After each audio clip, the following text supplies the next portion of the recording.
हम हैं न्यूयॉर्क में, न्यूयॉर्क सिटी, और ये है वर्ल्ड ट्रेड सेंटर।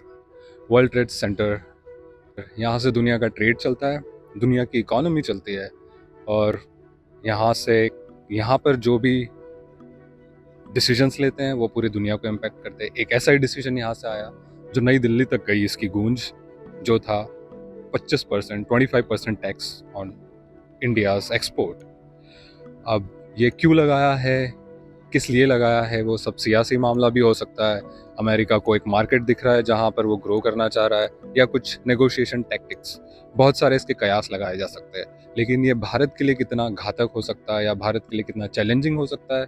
2024 में इंडिया ने $80 बिलियन का एक्सपोर्ट किया। Majority of the products are pharmaceuticals, textile, sea food.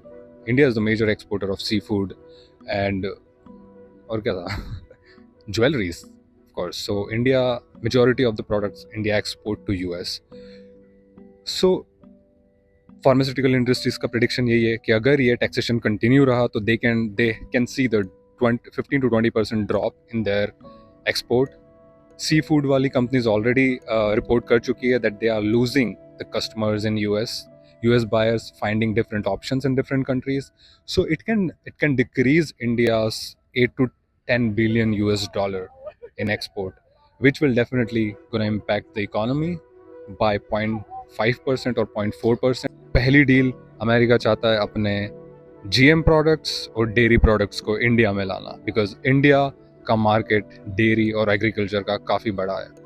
50% India is dependent on farmers, और I think India is the biggest milk producer. So America knows, American companies which are agriculture or dairy related, they know how big India is the market. So वो market capture करने के लिए US चाहता है कि उसको entry मिले, but ये भारत के लिए नुकसान है, भारत के लोकल बिजनेसेस के लिए नुकसान है। डोमेस्टिक जो छोटे दूध वाले, सब्जी वाले, मंडी, इन सबको काफ़ी ज़्यादा इम्पैक्ट करेगा, क्योंकि अगर US कंपनीज इंडिया में आती है, there would be like so many multinational companies. They will be fighting for pricing and all, and it will definitely demolish the strong local domestic market of India. And it's like a backbone of India, agriculture and dairy. So India doesn't want that, and India is very strict on that.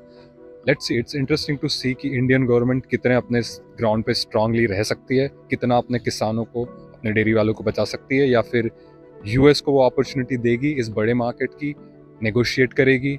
देखना ज़रूरी होगा। लेकिन इसमें एक सबसे बड़ा reason ये है कि अगर यूएस डेयरी अगर लाता है, यूएस में जो गाय होती है वो ग्रास फेड नहीं होती है मोस्टली, उन लोगों को मीट